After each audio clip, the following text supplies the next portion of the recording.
Ladies and gentlemen, welcome to Talk Spicy.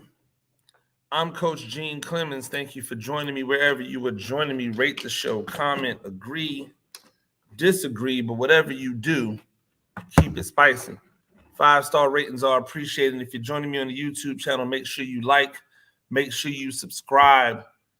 Happy Hump Day to all of you out there. We are at Wednesday again, and again, I don't know about what your week schedule is, but obviously, as for educators or people who work that Monday through Friday life, Wednesday represents that day that man, it's downhill from here. Even if it gets busier at the end of the week, Friday is coming. And so hopefully, if you are on that schedule, that you are preparing yourself for another fantastic week of football. Shout out to all my people at The Athletic. I had an opportunity to run the live Q&A blog this yesterday morning. That was a lot of fun. I'll be back doing that in another couple of weeks. So not next Tuesday, but the Tuesday after next. So I look forward to doing that again. If you are subscribed to The Athletic, make sure you check that out about fantasy football. Bring all your fantasy questions. If you're not subscribed to the Athletic, what are you doing? Like, that's where I am. Come see what I'm doing over there. Check out my Heisman watch that I have every week. It drops most likely today. So check me out. Check everybody out over at The Athletic. My man Brandon Howard's over there doing fantastic work. Jake Seeley is always on things over there. Nando holds us all down. Shout out to Andrew DeWitt and Dan Sitt. I always forget. I always not forget, but I always mess up his last name, and I don't want to mess up his last name. So let me not say it without looking. But Dan Santoromita, Dan Santoromita. Santa Romita. I keep saying it wrong. I mess his name up all the time in my head, and I rarely ever have to say it out loud. But when I do, I want to get it right. So thank you to Dan, and thank you to Andrew, Nando, for all the stuff you do over there as editors. We appreciate it. I was feeling nostalgia today. If you see, I look like I've never looked like this on camera before. I probably look like a character out of a 1990s movie, and that's because I am dressed up in the 90s as a 90s person. So at my school this morning, we're doing Decades Day because it's homecoming week, and today is Decades Day. So I am dressed like the 90s. And quite honestly, anytime I get a chance to bring the 90s back, I'm gonna take the opportunity. The 90s was so much fun, but it was also a lot of things for me as a kid. Those are the years where I went from being a kid all the way to an adult. The 90s is that I get the entire decade. When 1990 started, I was 10 years old.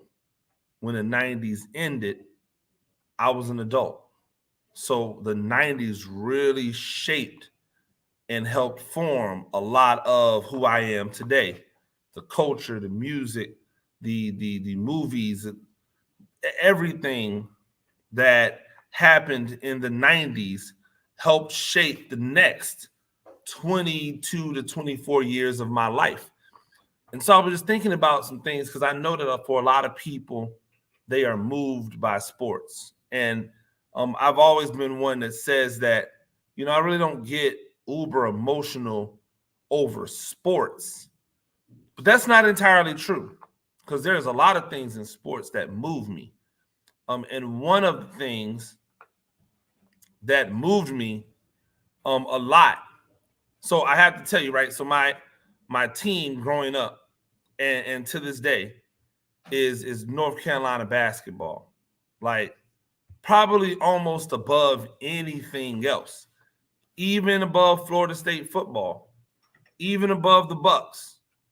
North Carolina basketball reigns supreme. But just because I love North Carolina doesn't mean I didn't cheat every once in a while, right? I remember being infatuated with some of those Georgetown Hoya teams. But I found no more infatuation than the Fab Five. The Fab Five of Michigan, when they hit the ground, I was locked and loaded. I wear number 5 when I played ball. I wore number 5 because Jalen Rose, the long, lanky, left-handed point guard, wore number 5. And as a left-handed kid who thought I could be a point guard, that they kept putting at other positions. See, I remember too, hearing the story, Jalen Rose didn't even play point guard in high school because he was one of the taller kids on his team. So he played like the 3 or the 4. And I felt like that was just like me, man. I was playing the 3 or the 4 because I was one of the taller people on a short team. And I really looked at my mentality and how I played the game as a point guard. Like I thought the game like a point guard. The reason my brother and I have such synergy on the basketball court is because he played point guard and I had a point guard's mentality. He actually played point guard, but he had a shooting guard's mentality. And I played in the post, and a little bit out on the wing, but mostly in the post. And I had a point guard's mentality. But I was in love with Michigan basketball. In love with it. I mean, everything they did, I was doing. Everything they did, I was doing, man. When they went to the blank shirts, went to the baggy shorts. I remember we didn't have, we had our baggy short. We didn't have the baggy shorts because they were the first to really do it baggy like that.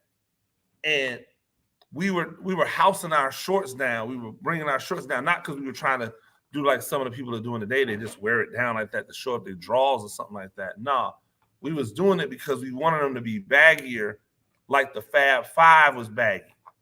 Everything that, if you were a hooper, especially if you were a young black kid from the inner city back in that time, everything that you did probably was emulating something that you saw the Fab Five do. Bald heads.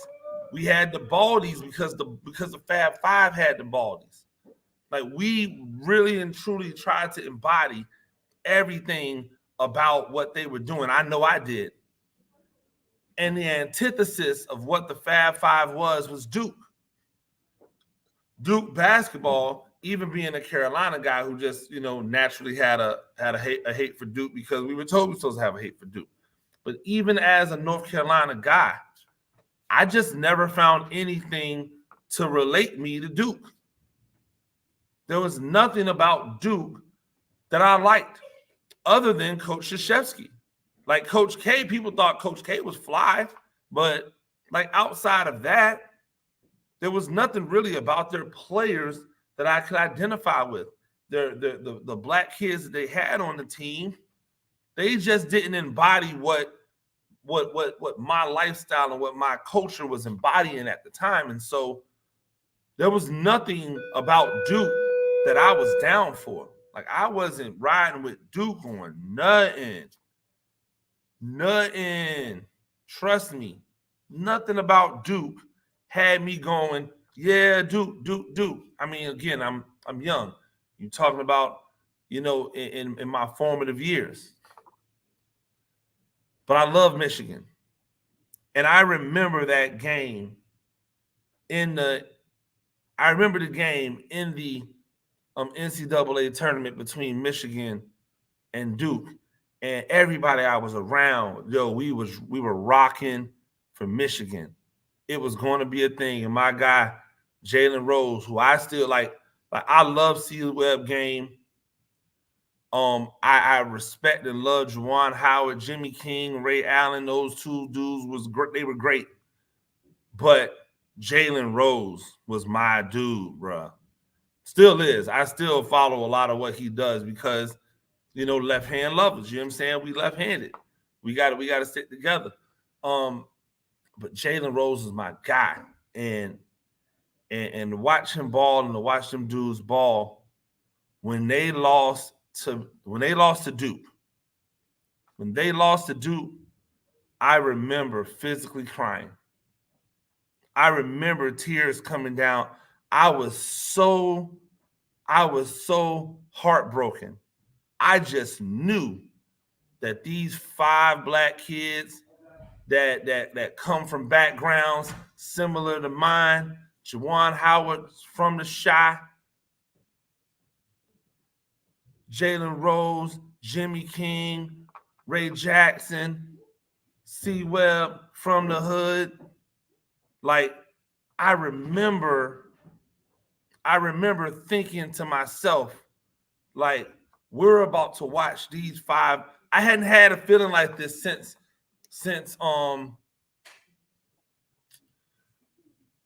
like the Running Rebels, but I was still like super young. Like, I was into basketball, but I wasn't really hooping like that.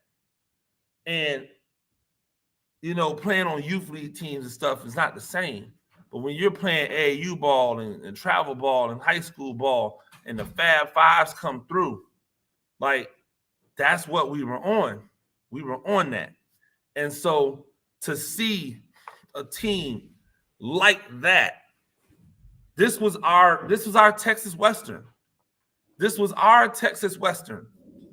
And we had an opportunity to see the Fab Five work. And I thought they were going to win it all. And when they didn't, I was heartbroken. I wasn't mad at them. They didn't do anything. But I felt like, man, we can't ever get a break. Like they held down for me the hopes and dreams of an entire culture. So when they didn't win, it really felt as if we as a culture lost.